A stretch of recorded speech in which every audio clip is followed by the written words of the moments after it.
Secret friends, unite!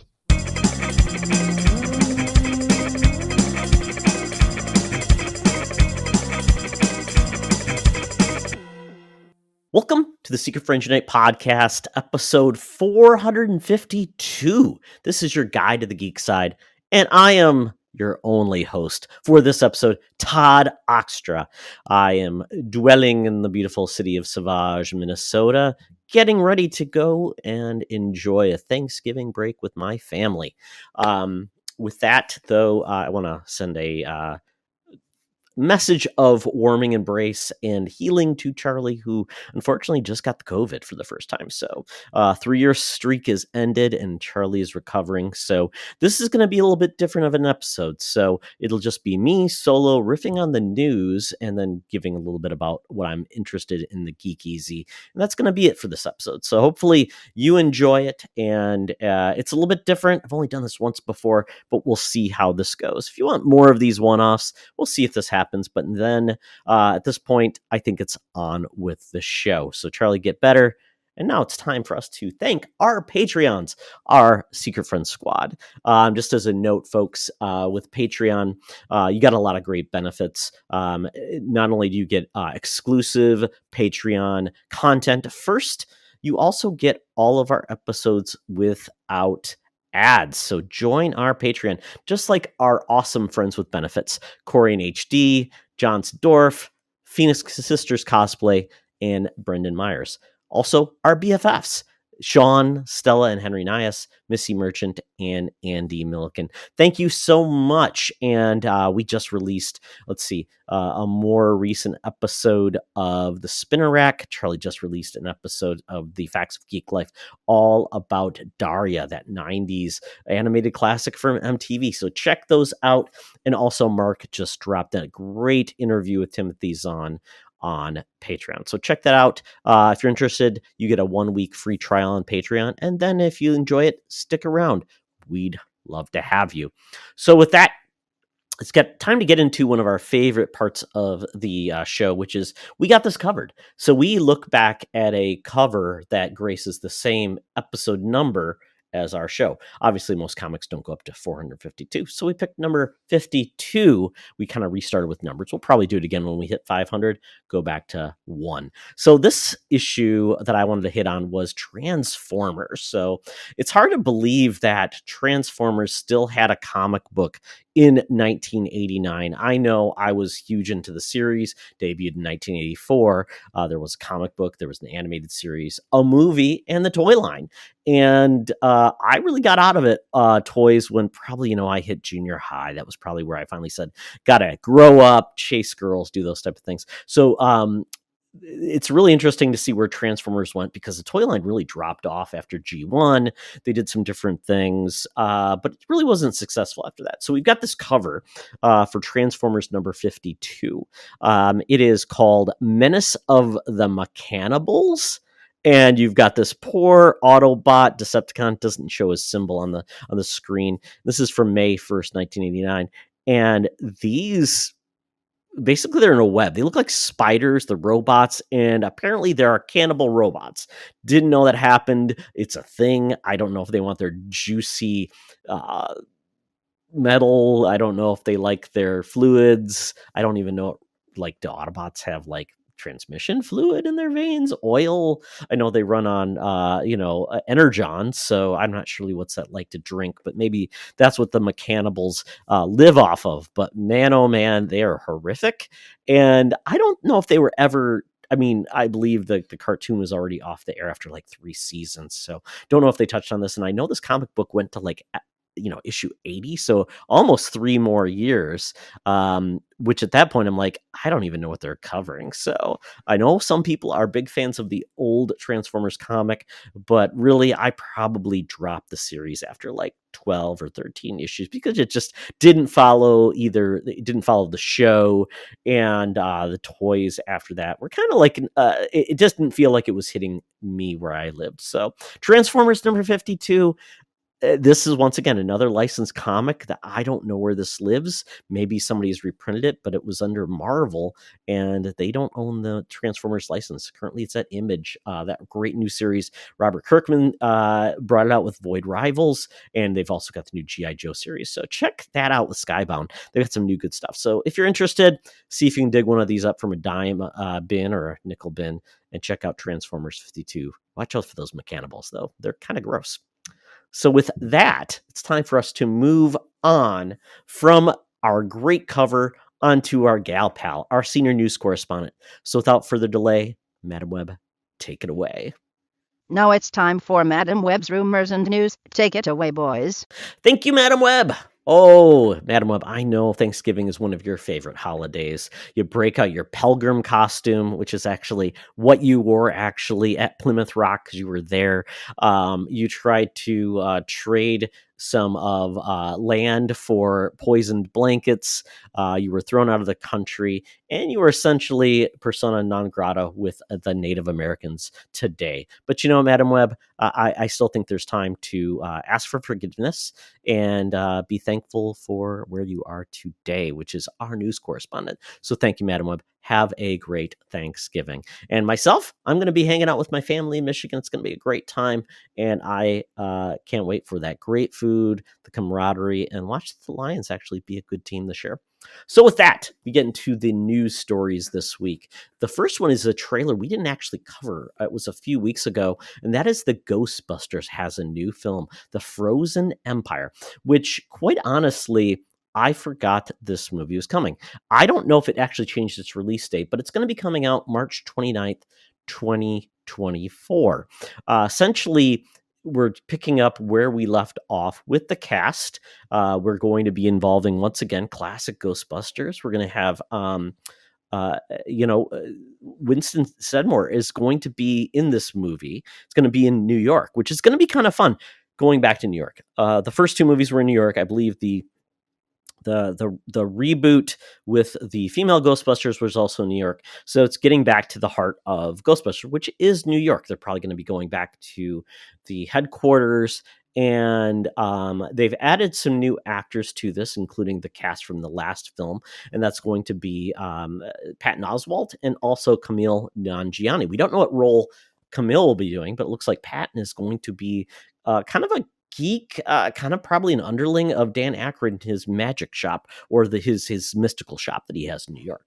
So it looks like Bill Murray is still going to be involved, which is surprising because that guy doesn't like to be involved in these type of projects, but he's going to be. So this is going to be, the three main Ghostbusters are going to be back. But once again, it's the heart of this film is now the new family, and they are full on Ghostbusters. They're headed back to New York. Not sure what's going to drive them there, but I'm guessing it's going to be the fact that there is now going to be a threat for the Ghostbusters, and it involves ice, which is kind of cool. We haven't had that before, and apparently they're saying this new threat essentially scares you to death, and that is a interesting viewpoint when it comes to spirits.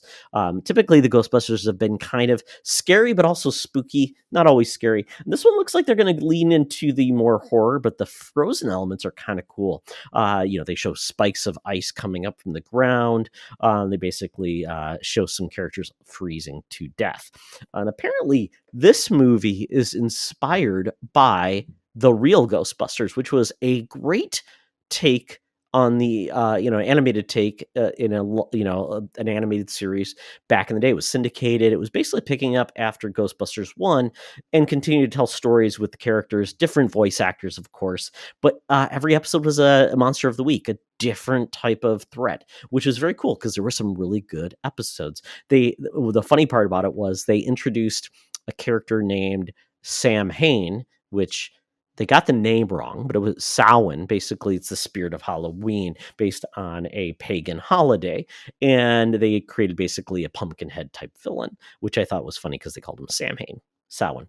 They got the pronunciation wrong. But that's kind of cool that they're going to be looking and taking into account other elements of Ghostbusters, because there's been comics, there's been obviously video games, things like that. So I'm very excited about this, that it's going to, taking in other elements, and it's probably going to have to step out of the pop culture fan service we've had with Ghostbusters. It needs to do some new things because you can only hit on some of those classic bits so many times. It just feels like you're repeating the same story beats. The Stay Puft Marshmallow Man, you can only hit that so many times. So I'm hoping they're going to hit some new beats. It looks like that's what they're going for. So this should be pretty good. This is March 29th, 2024. So once again, I don't know if this was delayed or if this is the date it was always going to be releasing, but it's great to get some new movies after, the strike and everything being delayed. So Ghostbusters, Frozen Empire. I'm looking forward to this. So that is not only our first trailer, we've also got a new trailer for Madam Webb, that movie from Sony and their cinematic picture group of Spider-Man characters that typically don't include Spider-Man, which is so weird. We've had Venom, obviously, 2 movies there, financially successful, not critically so. Also Morbius, less to say about Morbius, the better, but we are getting a new movie. We obviously have Craven coming out too, which we saw that trailer. We talked about that previously, but now we have a Madam Web trailer. And, obviously Madam Web is our news correspondent and she's our sweetheart. And, but this is a different form of Madam Web. This is like a new take on Madam Web, not an elderly woman that is a clairvoyant who just sits in a chair and tells Peter Parker what to do. Essentially, we are getting Cassie Webb, who is our main character of this film, who is clairvoyant and can see something happening before it happens. And essentially, she tries to change things so they don't go the way she sees them. She's a paramedic along with Adam Scott.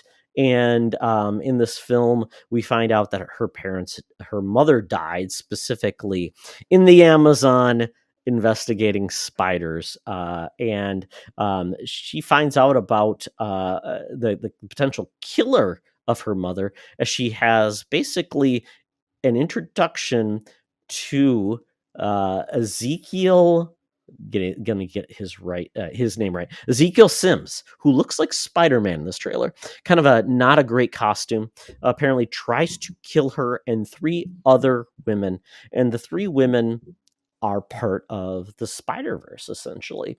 We've got Dakota Johnson playing Cassie Webb, so Madam Webb herself. She has clairvoyant abilities. We got Sydney Sweeney playing Julia Carpenter, who has also been Spider-Woman in the films. She's the one that wears the black and white costume, if you're familiar with that version of Spider-Woman. We have Celeste O'Connor, Maddie Franklin, Spider-Woman, another version of Spider-Woman that I'm not familiar with. Charlie would be more helpful with this than I would, but we'll probably get his opinion on this when he turns back. Then we've got Isabel Merced as Anya Corazon, as Aranya, who's basically a Spanish-themed or a Latina version of Spider-Woman. And then we've also got Tahar Rahim playing Ezekiel Sims. And if I remember Ezekiel Sims, he is a character that was part of Moreland and different spider totems that were taking the life of spiders and sucking them up as part of a kind of a Spider-Verse thing. Don't know as much about this, but we did get this trailer, and this definitely feels like the CW version of the MCU. Doesn't look great. A lot of goofy reactions to this so far with the note about her mom dying in Amazon looking for spiders. And I'm not sure where this is going to go. I assume it says this is going to be a standalone film. Don't know if it will tie into Craven, but I think that's what Sony's building to. They're building to a combined universe of these characters so they can, keep this going. So I don't know if this is going to work. A female-helmed Spider-Man film. This will be the first one we're getting with characters, but Spider-Man not being involved still just feels like a huge miss. I'm not sure we're going to see, if we're going to see Spider-Man ever in these films, but it would just make sense. But as of right now, we don't even know we're getting Spider-Man back in the MCU. So at this point, we're getting this film February 16th, 2024. I will probably see it. I saw Morbius. I saw Venom. I will probably see this too. It's goofy, dumb fun at best or at worst. And if it's decent, and hopefully it's written well, hopefully it will be. But unfortunately, Avi Arad is involved in this again. Not great. And we are getting essentially, it's going to be S.J. Clarkson is going to be the director. S.J. Clarkson at this point has directed a lot of television, but no movies. So I don't know. I mean, did episodes of Succession, Collateral, Jessica Jones. So, maybe that's a benefit that she has done some superheroes, but we'll see how this goes. I'm not optimistic, but keeping, the bar low has always helped me. So we'll see how Madam Web goes. And Madam Web, I guess for our own correspondence, good. Hopefully this movie does well, and she'll get some maybe residuals from it, or maybe she'll get a cameo. That'd be even better.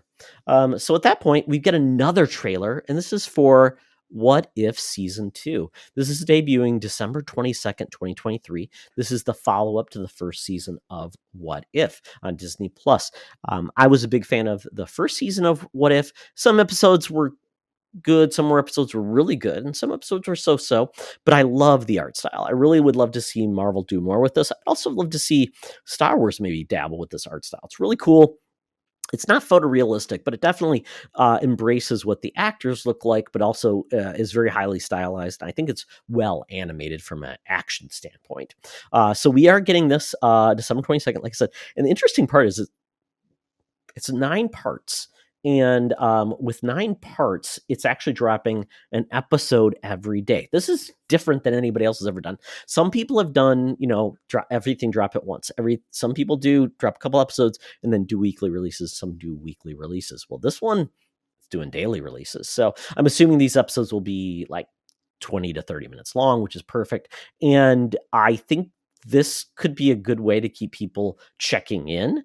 And I hope people will. The episodes, we talked about what the episodes would be previously, but I'll just drop them down, what they're going to be, the name of the episodes. So we've got What If Gamora Killed Thanos? So once again, dealing into that alternate reality, what would have things have been like if Gamora had killed Thanos. Not sure when she would have killed him, but if it had been that point when she tried to kill him, right in Infinity War, maybe it would been a very different experience. Then there's What If Captain Carter finds Hydra Stomper, which would be interesting to see that. And what I found out from the casting, not all of the MCU actors are going to be voicing these characters. Some will, some won't.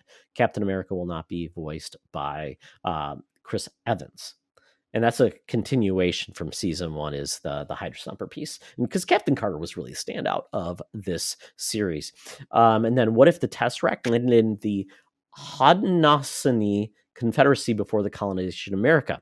And this is set in the past, and it's with the Native American tribe, and it's the introduction of the new hero Kahori. And this is basically dealing with what if it landed there and a Native American found it. So that's kind of cool. And because of the time frame, you could have threats from different time frames landing on Earth. So I like the fact that we're getting introduced to a new character, which is, I think, a cool idea with What If. We're also getting What If Hank Pym and Janet Van Dyne fought the Red Guardian during 1980s. That's kind of cool. And you do get some voice actors here that I don't believe that we're going to get the same voice actors from those roles in it, but it looks kind of cool. So I'm very excited. It looks like Michael Douglas will be Hank Pym. So this could be a lot of fun, having a throwback of Red Guardian in his prime. And then What If Yondu delivered Star-Lord to Ego? So this is going to be about basically Star-Lord as a child with powers and being led by Ego. So that could be interesting as well. What If Happy Hogan Saved Christmas? They showed this. It's Happy Hogan. It's got the girl from Thor. I can't remember her name. It looks like it's going to be a fun, like, Die Hard knockoff, which I think is fun. Then we've got What If Wanda had grown up watching musicals instead of sitcoms? So WandaVision shift. So musicals are hit and miss in the genre world, so we'll see if that nails it, but that could be fun. What if Odin and Hela had faced Wen Wu? So kind of a team up between gods that we really haven't seen, taking on Wen Wu as the basically the villain of Shang-Chi. So that could be cool as well. And then What If the Avengers had fought Surtur? So getting more involved with Ragnarok. So I like this. I think we're hitting a lot of cool story beats. Hopefully there'll be some wins out of this. And I hope this isn't the end of What If, but considering where Marvel is consolidation, it might be, but I want more animation from Marvel. So moving on to non-trailer news, and this is the fact of like we're talking about where Marvel is headed. And essentially we are getting a change in Marvel's directors. So Destin Daniel Cretton was supposed to direct Avengers Kang Dynasty. He is no longer doing that. He is going to, though, focus on Wonder Man, Shang-Chi 2, and more in the MCU. So one of the big things we've been talking about, we've been wondering is when we'll see Shang-Chi again. We really haven't. And his sequel, I mean, he had post-Endgame, he's probably his most successful sequel or movie post-Endgame. And just people want him. People like Simu Liu. And the fact that he's not been around is kind of frustrating. And we don't know when we would see him. But the fact if Daniel Cretton is going to be involved in that, that would be pretty cool to make sure that movie does happen. But the fact is, the writing is on the wall on Avengers Kang Dynasty. The fact that they're losing the director, and that movie is supposed to come out May 1st, 2026. I mean, it's still far away. So we could have a shift, a different director could come on. But I mean, if you read the writing on the wall with the current state of the MCU, are people excited about Kang, performance of the Marvels? It sounds like there's going to be a shift. And especially as we're hearing noise about certain castings, about certain things coming up, we could see this Avengers movie change direction. And it wouldn't be the first time we saw Marvel pivot. So if this does happen, and we get some of these projects earlier, like, Shang-Chi 2, which would be great, doesn't have a release date, and Wonder Man. Wonder Man is one of Charlie's favorite characters from the West Coast Avengers era. And that was supposed to be part of the that pivot to Marvel to do what they're basically calling their showcase films or their side projects, which is under the banner of certain things, which we have Echo being in that Marvel showcase. So if we see Wonder Man being that type of showcase, kind of a spin-off, a one-off, that could be fun as well, having those things. And maybe if people like Wonder Man, he shows up in something else. So we'll see how this goes. But at this point, we hope we see Shang-Chi earlier rather than later. And Wonder Man could be a ton of fun. And quite honestly, I don't think you have to rush the Avengers back. I think we know we're going to get the Young Avengers, and I'm not sure if that's who is going to be the Avengers, in quotes, or if it will be known as Young Avengers, and this Avengers will be like She-Hulk, it'll be Thor, it'll be Ant-Man, and characters like that in Shang-Chi. So we'll see. But at this point, I think we're going to see more and more of these type of announcements, especially as Disney is now post-strike. They're going to be making some announcements and also pivoting to more profitable and probably less quantity and more quality Marvel releases. And then lastly, we are getting some casting news. And most of these aren't casting news. They're more like things that have leaked that have not been officially confirmed, but we think they are going to happen. And that is, first, Pedro Pascal is now basically rumored to be playing Reed Richards in Fantastic Four. This was not on anybody's radar. Pedro Pascal, while he is tied to so many cool franchises, Game of Thrones, he died quickly there. We had him in Mando. He barely saw his face. I think we saw his face once or twice. And at that point, I don't think we'll ever see his face again, because I think at most he will only voice Mando, not portray him in the armor. We also have him in The Last of Us. And we know, if you're a fan of The Last of Us, you know that certain things happen that he will have some free time later. And then he was also the unbearable weight of massive talent, and he was playing a very comedic role. He's also been on SNL. He's been very good in that too. He is 48 years old. And the past Reed Richards was not old when he debuted in the comics, but we all look at him now with the grade sides. He's a dad, and he does seem older. But and he's also a Latino. We've never had a non-white version of Reed Richards, even in any of the incarnations of the movies. So I love Pedro. I think he's awesome. He's a very flexible actor. He can do a lot of things. He can do funny. He can do serious. So I think this would be a good take. I know they were really looking to have Adam Driver be Reed Richards. But who knows? But I think this would be a great direction to get a good actor first for the role, and I think he could do a great job with it. We don't know any other casting yet for this movie. This is a 2025 release for Fantastic Four, so we're going to start hearing more about this sooner than later. But we don't know who's writing this film, but we do know that Matt Shakman is going to be directing it, and he is, I think, a good choice for that movie. So, along with Pedro Pascal, we had a leak of our Marvel role that I actually didn't know was going to happen, and that role is the Sentry. So the Sentry is a unique character in Marvel where it was kind of a ploy. So they said Marvel was going to reintroduce a forgotten hero that Stan Lee created many years ago that was never developed, and that character was named the Sentry. He was essentially like Marvel's Superman, a blue and yellow costume, super powerful, and he was introduced in a standalone book back in 2000. And the funny thing was that didn't actually happen. It was just a ploy to reintroduce this character out of the blue. Essentially, no one remembered him, and that was one of the ploys. Sentry had has had a rocky career in comics. Essentially, he is a broken hero. His powers, he's essentially unlimited power, but he has mental health issues driven by this dark force in his brain that he thinks is trying to kill him. Whether it is or not, we don't really know. And he's a complex character. And he's been in Marvel multiple times, been brought in kind of as the heavy hitter, but he's very unreliable, and you never know who's going to manipulate him or if he'll be used. So he's an interesting character. And quite honestly, I don't know how he fits in with the MCU, but he could be a Deus Ex Machina, kind of like a thing to search out for, a weapon that's going to be used by a villain. It has to be stopped. So apparently, getting back to the rumor news on the Sentry, is the fact that Robert Kirkman doing an interview with an illustrator, they were just having this interview, and he dropped the news because that Stephen Young, if you know him, he played Glenn on The Walking Dead. He's also Invincible in the animated series.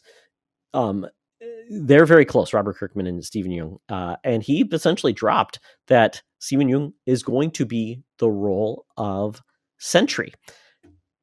And he says, I don't know if I should be saying this. I'll probably get in trouble. He goes, oh, wait, I don't work for Marvel. I can say whatever I want. Very true. But that would be hilarious. And Stephen Yeun would probably be the one gets in trouble because he told him that role. But that would be very interesting. The thought that Sentry is apparently going to be introduced in Thunderbolts. And that may make sense, where that's the mission of the Thunderbolts, is to maybe find out that a villain or someone bad, like a resurfaced Hydra, whoever the villain is that has unsurfaced or found Sentry, is going to use them for bad. That could be their mission, kind of like the Suicide Squad. We thought that eventually they would have a mission to take down a bad guy. This could make sense for the Thunderbolts, a team of pseudo bad guys hunting down a weapon in the to do something good. So we'll see if this is where they're going to go. But I like Stephen Yeun quite a bit.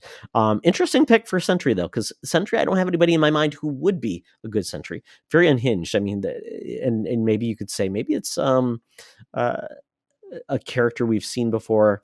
I think of like him as like an Omni-Man, or a character like that, super powerful, that a little unhinged. But we'll see. So this we'll probably find out. Thunderbolts is coming out, I believe, in 2024 December. So we're going to start hearing more about this movie pretty soon, because we're getting into 2024 very soon. So that is it for the news. So hopefully you enjoy that quick spin. Obviously, no one else got their opinion except for me. And so when Charlie returns, we're probably going to talk a little bit more about some of these stories, get his quick takes on some of these and see what he thinks.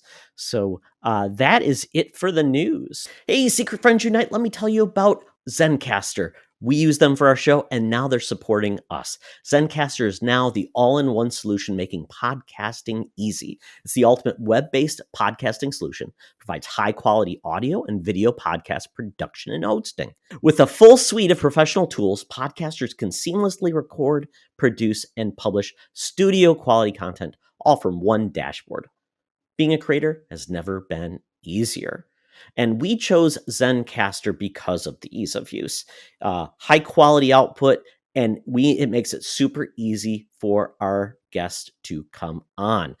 We had multiple solutions we tried before, and Zencastr has just been the best fit for us.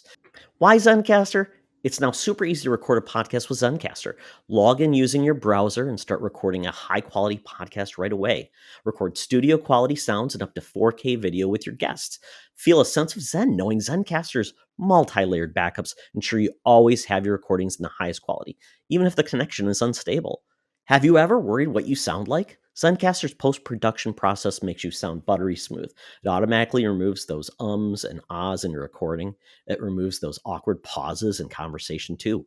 Set the right podcast loudness and levels while reducing background noise with the click of a button. So if you're interested in making an easy, high-quality podcast just with the click of a browser button, go to zencastr.com/SFU and use our code SFU. You'll get 30% off your first month of any Zencastr paid plan. I want you to have the same easy experience I do for all my podcasting and content needs. It's time to share your story. Now back to the show. Talk nerdy to me. Talk nerdy to me. We're sitting in the Geek Easy, cover band's playing, drinks are poured, and we are ready to get our nerd on. Well, I am at least. And this week, I want to talk about something that's very special in my heart that just launched on Netflix, and that's Scott Pilgrim Takes Off. Scott Pilgrim is a very cool experimentation on comic book format. It's really inspired by manga, if you check it out. It's a very simple story about Scott Pilgrim, who's kind of a loser, is in a band, and he doesn't have much going for himself. But he ends up dreaming of a girl. He wakes up and he says, I just can't believe I've seen the woman of my dreams, and she's really in his dreams. He goes to a party the next day, and he actually sees the woman of his dreams, and that's Ramona Flowers, and she's beautiful, and he strikes up conversation with her. But Scott doesn't know the fact that forming a relationship with Ramona Flowers will require him to essentially fight off all of her ex-boyfriends. And that's where this series picks up. It gets off the rails. It's combining essentially video games, anime, fun punk music inspired by video games, and I love it. It's really great. So I read the essentially they're kind of like manga in a way. They're black and white volumes, and I believe there's 7 of those. And that was then adapted into a film by Edgar Wright, which I absolutely loved. The casting was amazing, and the way they adapted it was awesome.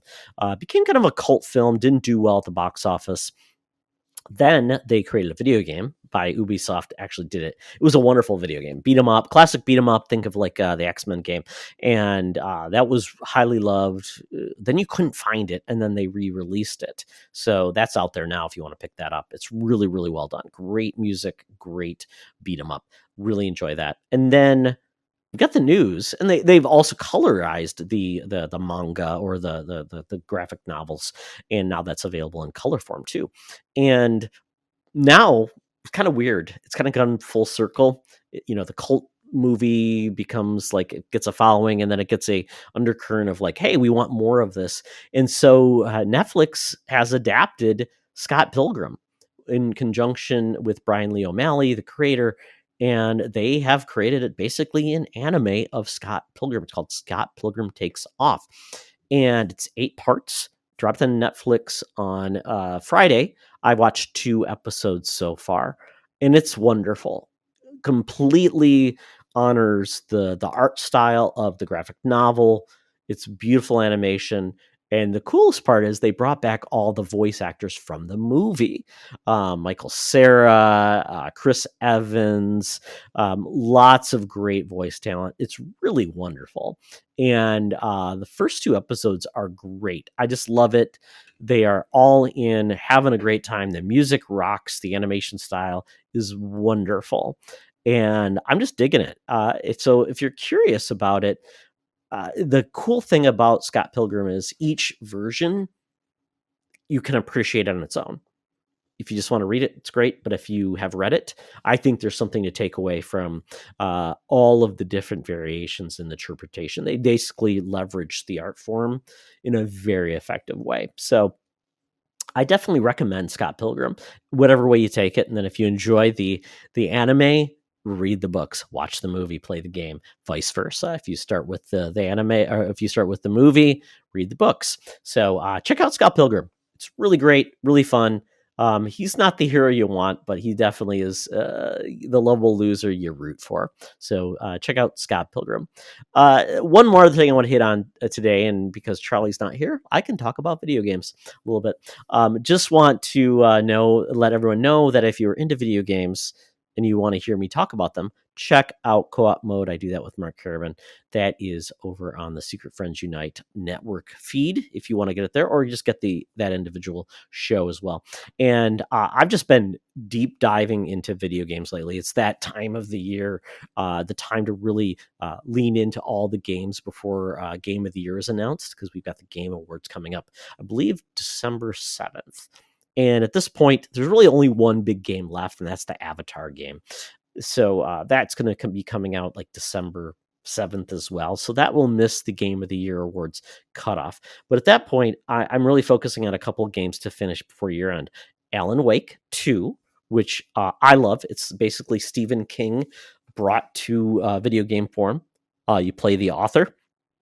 It's a sequel to the first game, and this one's kind of cool because you play 2 different characters. You play Saga, who is essentially an FBI agent who's a profiler. She's investigating a murder, and Alan Wake is essentially brought back from where he ended in the last film, which was essentially in the Dark Void, writing novels to save himself and get himself out of the Dark Void, and he's brought back, and essentially you've got this cult that is essentially basing their lives around Alan Wake's novels. And then you've got a unique thing where they took the actor, Sam Lake, who's also a developer at Remedy, who's also involved playing a character, Alex Casey, who's a investigator, who's also the main character of Alan Wake's books. It's very meta. It's very cool. This game does a lot of cool things with using the media of like film. So there's also little live action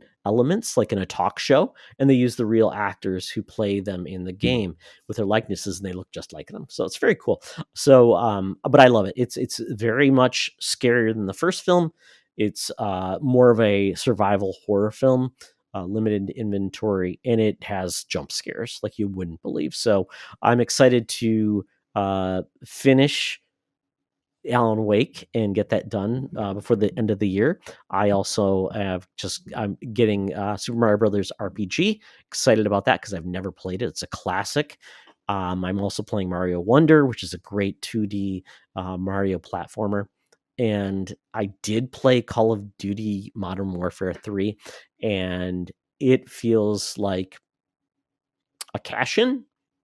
Limited amount of time to develop. One of the worst single player campaigns they've ever made. The zombies, it just doesn't feel good. It feels like they're trying to do open world in like a war zone, and it just feels sparse and doesn't feel satisfying the old way the zombies did. And I didn't touch the main multiplayer. So that's kind of like my gaming update that I wanted to just touch on because I haven't been watching and reading a lot of stuff because I've been playing a lot of games. So I just thought I'd be honest and tell you where I'm spending my time. So hopefully that keeps you up to speed. And that's essentially it for our show this week. It's a shorter episode, and we'll be back, though, in a couple weeks after Thanksgiving. Recharge Charlie will be healthier and will be recovered, and we'll talk about all the nerdy stuff that you can look forward to. So with that, you can find me at Toxtra on Threads and Twitter, at Secret Friends Unite on Threads, and at Secret Friends U on Twitter as well. And then just go to secretfriendsunite.com, check out our Patreon. Thank you so much for checking us out. Check out all the podcasts on Secret Friends Unite. We do some awesome things about Star Trek with Code 47. We do Holocron Chronicles with Star Wars and video games at co-op mode. So with that, folks, I'll tell you, be the hero, not the villain. This podcast is part of the Secret Friends Unite podcasting network. Visit secretfriendsunite.com for more great shows, articles, news, reviews, and more. Secret Friends Unite podcasts are available on Apple, Google, Spotify, and other podcast services around the world. If you'd like to be part of the conversation, you can join us on Facebook or our new Discord server, or follow at Secret Friends U on Twitter. Please subscribe to Secret Friends Unite on YouTube and visit our merch store at tpublic.com. Just search Secret Friends Unite. Thanks for listening.